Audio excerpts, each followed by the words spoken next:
तो जैसा कि हम जानते हैं कि हमारे वर्ल्ड में बहुत सारी नदियाँ बहती हैं और इनमें से सबसे बड़ी नदी का नाम है नील नदी।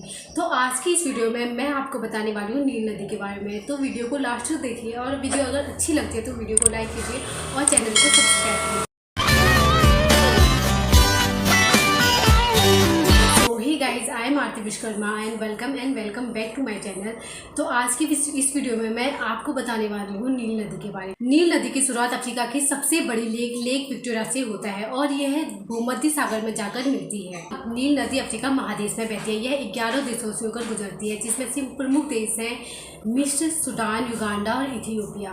नील नदी की लंबाई 6650 किलोमीटर है और इसकी चौड़ाई हर जगह से समान नहीं है। इसकी अधिकतम चौड़ाई 14 किलोमीटर है और यह 16 किलोमीटर से ज़्यादा चौड़ी नहीं है और इसकी कहीं कहीं पे इसकी चौड़ाई 200 मीटर तक हो जाती है। नील नदी में और भी सहायक नदियाँ मिलती हैं, जिसमें से प्रमुख नदियाँ हैं श्वेत नील और नीली नील।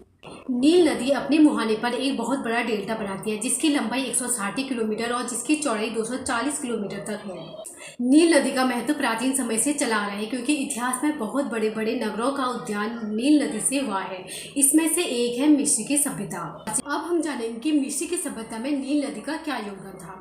प्राचीन मिस्रवासी पूर्ण रूप से नील नदी पर आश्रित थे। वैसे तो मिस्र में ज़्यादातर भूमि रेतीली और बंजर भूमि है, लेकिन नील नदी के आसपास की भूमि बहुत ज़्यादा उपजाऊ मानी जाती है, जिसका कारण है नील नदी में आने वाली बाढ़, जिससे फसलों की पैदावार काफ़ी बढ़ जाती है। और यहाँ की फसलों में मुख्य फसल है गेहूँ, पटसन और कागज़ के पौधे। मिस्रवासी इसे नील का तोहफा भी कहते हैं। मिस्रवासियों के उत्थान के लिए नील नदी का बहुत बड़ा योगदान था, मुख्य रूप से यातायात के लिए, भोजन के लिए और घर बनाने के लिए। मिस्रवासी पूर्ण रूप से कृषि के लिए नील नदी पर ही आश्रित थे।